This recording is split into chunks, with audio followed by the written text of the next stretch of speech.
Oh, there's a familiar sight. We have the Hawaii Mars. Where are our upside friends, though? Are they inside, is my question. No. Look up. Well, we are inside. Sort of inside. Sort of inside, yeah. Way up. This is kind of like the Friendly Giant, only on steroids. Look at the size of this aircraft. Here we are in the cockpit of the 80-year-old Martin Mars water bomber.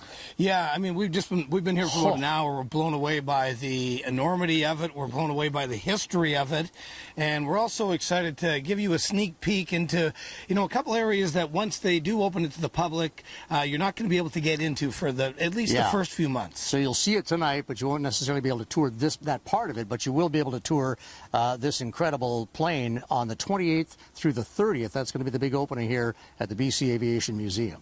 Yeah. It is something else to see. Built in the 1940s by the U.S. Navy, and they used it. It wasn't a water bomber then. They used it to haul cargo and personnel to Hawaii and back. And then in 1960, it was converted right here in Victoria into a water bomber. And to see what goes on inside is something else. Well, it's got a wingspan, 200-foot wingspan. And one of those stats on the intake is so it's 6,000 imperial gallons in 20 seconds. In 20 seconds, yeah. That's, reminiscent of how much intake you can put in at the Christmas party. Not maybe 6,000, but a good couple. Maybe not in 20 seconds. You know what surprised me once we got into the cockpit was how small the windows are. Yeah. And how little, in some ways, that you can see outside of the cockpit. And also, just the technicians working in the back that are controlling the water and everything, they don't see outside at all. They're just looking at the gauges and making sure that things are working properly. So we're going to show you all this. We're pretty thrilled to be able to have this opportunity here tonight. Yeah, so we will take our seats there, April, and fasten our seatbelts and enjoy tonight's movie. And hopefully some bar service coming by. Yeah, so what's the holdup on? The full meal deal. I love it. Looks like a good time. You guys look so tiny up there in that huge plane. Bye. Okay. We will check back in a little bit. All right. Let's head to Ed, who is, are you in the Mars, Ed? Yeah. Wow. Well, right in the tank area here. I mean, there's lots to see and lots to learn about. We don't have all that much time to learn about the entire operation of this magnificent plane.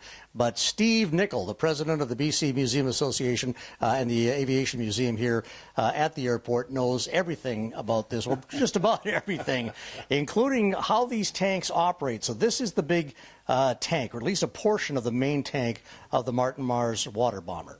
That is correct. In fact, it's split up into 22 separate tanks and operated with hydraulic doors to let it go and all at once. But there are only 2 scoops underneath, and that fills up these tanks in about half a minute. So, which is 6,000 imperial gallons, 27,000 liters. And it's incredible because you showed us, and you'll be able to see this when you come out and tour this starting on the 28th. You'll be able to see that intake pipe. Or that scoop, if you will, and it's not all that big. It is not that big, but can you imagine, as you're touching down at, say, 90 knots, the force of that water fills these tanks so quickly. Wow. And then in behind that, we have the overflow tanks here, just in case there's just been so much taken in that they have to get those tanks filled and I guess spilled out. That's exactly correct. Wow. Yeah, it's the overflow. What a remarkable plane, and what a remarkable chance for all of us to have a look at this thing starting on the 28th of September here at the BC Aviation Museum. We'll talk to you in depth here on the upside, Steve. Thanks for your expertise and your help here today. Thanks, Ed. Yeah, we'll talk to you soon. Great to get inside this for sure. All right, back out to the BC Aviation Museum, where it looks like Jeff King has found the most coveted spot on the Hawaii Martin Mars. I don't think you're going to take that up in the air, though, are you, Jeff? Well, Steve got me a second ago. He said that because Ed's playing around at the technician spot in the back, and he said that we got engine number 4 going. And see, he's doing it again. Cut that out back there. We are in the cockpit of the Martin Mars water bomber. You know, such an historic aircraft. This is Steve Nickel, who is the president of the BC Aviation Museum. And first of all, how excited are you to have this on your property? Oh, look, we're ecstatic. The whole museum is just elated with the arrival of the Mars. I mean, it's been a 2.5-year project for us, and it's here. It's here. That's fantastic. Yeah. And I mean, you, over 40 years of flying, you've flown the big jumbo jets, you've flown the whole thing. What's it like for you to be sitting in the cockpit of this mammoth? Do you know something? It's really special because it's historic, and it's, you know something? The cockpit is about the size of a jumbo jet. So, is it? yeah, the jumbo didn't have a big cockpit, funny enough, and it actually feels quite comfortable. Yeah. And somewhat scary as well. And they got the, you know, did they open these at all? Did they open the sunroofs when they were flying? Oh no, you can never open these. No, you wouldn't do that. Stupid question. No, but when they were mooring, you know, going to the buoy, they absolutely needed them open so they could see down. So the guy in the front hatch could actually snag the line and attach to the buoy. Right. That's something else. Well, people are dying to know when they can come and see this. And I mean, they're not going to be able to get into here. We're getting some special treatment here tonight. Describe when it opens and what people will be able to see. Well, on the 28th, 29th, and 30th, that's the September long weekend, we will open it to the public, but it will be for limited tours, right, because there's a lot of areas of the interior here that are not safe for people to go into. So we're going to do some mini tours, and then over the next number of months, establish a clear, safe pathway so people can go in the back and then eventually come up to the front. Not fully established our plan yet, but we're working on it. Well, I mean, we're just thrilled to be here. I mean, it was really cool to see down below the intake of the water. Maybe give some stats again. I mean, you know, talk about those pilots and the pressure of flying this aircraft. You had to be well trained, that's for sure. But some of the stats would be, you know, the aircraft would land on the water with its scoops out. And, of course, they're adding power continuously, I imagine, to fill those 6,000 imperial gallons or 27,000 liters in like half a minute. And, you know, that added 60,000 pounds of weight to the aircraft. Right. So, you know, you're landing with a light aircraft and taking off with a much, much heavier one. How loud would it be in here? I mean, you've got your headphones on, you got your technicians in the back, and then obviously you've got someone that's telling you where to drop the water as well. How loud it would be? Yeah. Well, you can hear this airplane 5 or 6 miles away. Right. So you can imagine when you're only 50 feet away from those engines, yeah, it would have been loud. But the guys wear noise canceling headsets, yeah, and you know, which would be really critical for their hearing. Yeah. It was something else. Nickel Brothers did the movement to get this behemoth beast here, and it was something else to get it onto this property. It was an absolutely amazing operation to get it out of the Coast Guard base and across the airfield and to here onto its parking spot. Yeah. Nickel Brothers were brilliant. Yeah. All right. Well, we got some video going. You and I are going to sneak into the back here because, and Mark, you can probably give us just a shot of the entire cockpit. I mean, from front to back. And which area are we in right now that Ed shouldn't be touching any buttons in? Well, we're in the flight engineer station. They had 2 flight engineers. It's a complicated aircraft. These engines are really complex, and they needed to be they're treated really gently. And so here are the guys. Look at all the instrumentation they have to just monitor everything. Yeah, you're not looking out the window here. I mean, you're merely looking at the gauges, and you're in contact with the pilot, and they're actually helping with some of the power here as well. Oh, totally. They would set the power back here, and you know, on the pilot's command. And don't touch that. Gee, That's fun around here. Yeah. That's the 15th time you've been told that. Just once, Steve. Come on. So 2 pilots, 2 technicians normally to operate the aircraft? Pilots, 2 flight engineers, correct. Yeah. Yep. Wow. I mean, it's a little piece of history. And I mean, you were telling me, you know, created in the 1940s, and it wasn't a water bomber off the start. No, it was a transport airplane from 1945 to 1956. And I think I heard you say earlier, or Ed say earlier, that it was on the San Francisco to Hawaii run. So it carried passengers and cargo for 10 or 11 years, yeah, all successfully. Yeah. Well, what are you thinking there, well, Wings? This, yeah, you know what? This sign is interesting. It says, warning, do not fill the wing tanks over 500 gallons at any time. Is that for each wing, do you think, would hold 500 gallons of fuel? Yeah, I think so, yes. Wow. And then there's a belly tank as well. Man, the air miles would be huge. The water bomber open to the public again here at the BC Aviation Museum, right out by the Victoria Airport on the 28th. That's right. On the 28th, 29th, and 30th, we'll have a partial opening, and that means that will only take people through part of the aircraft that has been made safe. part of it isn't safe right now. Okay. All right, April, you got to bring the boys out. Check this one out. And have them not touch the buttons like Ed is. Yeah, like that's going to happen. Yeah, really. Yeah, true. Not going to happen. Hopefully you guys are in the safe part of the plane. It looks like a lot of fun. It's so cool to see inside. Thanks so much, guys. Speaking of unique artifacts, the upside is on Mars tonight. So we turn things over to Ed and Jeff. And boys, I got to say, Mars looks good on you. Well, thank you, and it's good to be on and in the Mars water bomber here tonight. We've got a vantage point. You know, being on the show, we are so lucky to be able to get into these types of situations where, you know, we have an opportunity to be in this wonderful aircraft and see firsthand just how this operated for all of those 80 years. Yeah, it was an emotional time a few weeks ago when it made its final journey, and now it's in its resting spot, and it'll be open to the public coming up on the 28th of September. It'll be open for the long weekend now. Sadly, you're not going to be able to get into a couple of the areas that we're going to show you here tonight, including the cockpit, which they're hoping a few months down the road when they can make it safe to get up here, because we've had to climb over some girders and some steel. They don't mind risking our lives. No, but they're not going to do that for you, so don't worry. If anybody's going to get hurt, it'll just be us. So no biggie. So you'll be able to get into the belly and see where they filled the tanks up. 6,000 imperial gallons of water that would rush in under 30 seconds. Unreal. And fighting fires. There was only 22 lakes in BC that it could land on and scoop water out of. Well, the wingspan alone is 200 feet from tip to tip here, so it's absolutely massive. It's magnificent to see, and like Jeff said, you want to get out and have a look at it firsthand, starting on the 28th to get an up-close look at this magnificent aviation marvel, if you will. Yeah. So it's the 28th. It's the BC Aviation Museum. If you've not been out here, just off the Pat Bay Highway, we're out by Victoria International Airport. So it's probably going to be busy here that first weekend, I would think. And to see it down below and up close and personal is something else. And then to get inside and have a look at history is pretty cool as well. It is enormous. It is. And I think we look pretty tiny up here, Paul, up against the enormity of this thing. And just to give our viewers some context, you guys are both 6'11", which is even more impressive. Yeah, we're very tall. Yeah, I know. Exactly. Yeah, the NBA's after us all the time. Yeah, I feel like I'm interviewing the Mars right now. It's very cool. Good stuff, guys. We'll check in with you soon.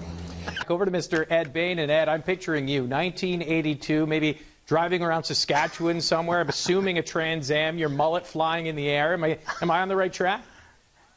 Well, yeah, the Trans Am was on my dream list. Okay. If you'd said Toyota Celica, then you'd be right where I was in '82. Doing great, really doing well then. All right. Well, I'm happy to be inside the Martin Mars water bomber here at the BC Aviation Museum because, for a change, I'm not the oldest thing on the show tonight. So we are in this 80-year-old plane. And it's just a magnificent marvel of engineering. Of course, it's been fighting fires for years, and now it's retired, and it's here at the BC Aviation Museum. This is Steve Nicol, the president of the BC Aviation Museum, and we're going to find out a few things about this before we get to the weather. But the one thing I want to talk about is, there's so much, steel in this craft as it is, and then you fill it up with water. 6,000 imperial gallons. The weight would be incredible on takeoff. The weight would be incredible. I believe the maximum takeoff weight of the aircraft is 165,000 pounds, of which 60,000 would be water. Holy smoke! And then you've got those 4 engines just going full bore. You better believe it. You want all 4 working perfectly. Man. Well, let's take a look inside the tank, because this is where we are in the midsection of the plane here. This is the main water tank. So how many tanks do we have in here? There are 22 separate water tanks on the aircraft, 11 down each side, and combined that gives us the 27,000 liters of water that it could carry.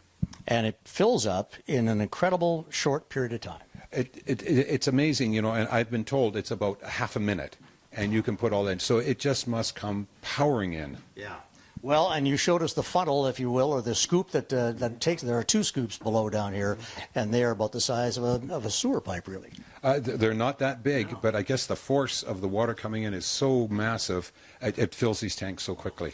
What an incredible thing to have a look at, and you can do just that. You can see it. We're going to show you some stuff that you won't be able to get to on the upside, but you can see a good portion of the Martin Mars water bomber starting on the 28th of September here at the BC Aviation Museum. It's going to be an incredible opening and an incredible thing. What an addition here to the museum. You're right, Ed. In fact, the 28th, 29th, 30th on that long weekend, everyone's welcome for limited tours. Right. And everyone will be here, believe me. But there's lots to see inside the museum as well, so bring the family. It's really a wonderful place to enjoy. Well, it is certainly one of the coolest planes on the entire planet, and it is right out there on the Saanich Peninsula, which is where we find Mr. Jeff King tonight. Jeff, can you hear me up in the cockpit there? I got you loud and clear, Paul. This is not the wine list, by the way. This is the pre-start checklist. So this is all the stuff that the pilots would go through prior to even starting the engine, and then this is the pre-takeoff checklist. So it's just an absolute treat to be here in the water bomber and its new home here at the BC Aviation Museum. This is Steve Nicol, who is the president out here, and just talk about how thrilled you and the members are to have the Mars water bomber out here. We are ecstatic to have this wonderful airplane here. The entire museum, all the volunteers and members are just thrilled. Yeah. Talk about the public, and getting a chance, because, I mean, for Ed and I to get out here, just to see it up close and personal from the outside, and then to get into the belly, and I mean, they're not going to be able to get into the cockpit, at least not for the first few months till you make it safer, but people are going to be thrilled to come in here and check this out. Oh, we've been getting inquiries, multiple inquiries every day. When can we come and see the Mars? Yeah. And the weekend of the 28th, 29th, 30th, you can. Yeah. And I mean, this is where it all went on. So 2 pilots and 2 technicians in the back for the most part. Yes, 2 flight engineers. These are complicated engines, they were very powerful engines right at the end of the piston engine era, and they needed a lot of care and attention. Yeah. And special pilots to operate this as well. The guys were awesome. Yeah. Yeah. Talk about some of the stats and the details of, fuel and how much water it held and weights and that sort of thing, Steve. Well, okay, so it would scoop up 27,000 liters in very short order, probably about half a minute, which weighs, if I can change units, 60,000 pounds for an aircraft that weighed 165,000 pounds, right, all up weight. So it carried a big load. It still carries the biggest load of any water bomber. Sadly, it was in the 1960s one actually crashed, and you said that the problem is that they're so weighed down, and if you don't have that that thrust going, that sometimes they could clip a tree or a mountain. Well, from what I understand, the one that crashed near Nanaimo in 1961, that the dump mechanism so they couldn't drop that 60,000 pounds. They didn't have the weight to climb out. Yeah. And it turned out tragically for them. Yeah. They hauled this here, Nickel. This was something else to get this onto your site. You could hardly believe what these guys did. They jacked up the Mars and built a massive steel girder Traveler, and then put wheels on that, powered wheels on, and took it across up from the Coast Guard base and across the airport to here. Yeah. Well, this is something else. Let's crawl to the back where Eddie is. There, banged my head. That was good. Let's get back here. And this is where the technicians were going to hang out, back here. And Ed, of course, is not qualified for that. But walk us through what went on back here, Steve, because this is all the controls of the water and a lot of the thrust as well. Well, like I said, the engines were really complicated, and they had to be carefully managed. And the engineers, they needed 2 engineers to work on this to keep everything running perfectly. What are you thinking down there, Eddie? I'm learning, while you were up front, I was learning about some of the special areas on this control board, right, including this hidden area right here. Oh, look at that. Put your lunch. You can see right egg in there. What's that doing in there? Anyway. Okay. I love that. So the details are, you're not going to get into, and maybe Mark could just give us a spin here and show us the entire cockpit. Not going to be able to get into the cockpit, but people are going to be able to get into the belly of the water bomber and see just how massive it is coming up on the 28th of September. Yes, and like I say, everyone's welcome. The whole idea of the having the Mars here is that it is open to the public. where it was kind of held behind, you know, some barriers, fencing up in Port Alberni. But we want the people of British Columbia and Canada and around the world to enjoy this aircraft. Yeah, well, they certainly will. We've enjoyed our time. Thanks for having us, Steve.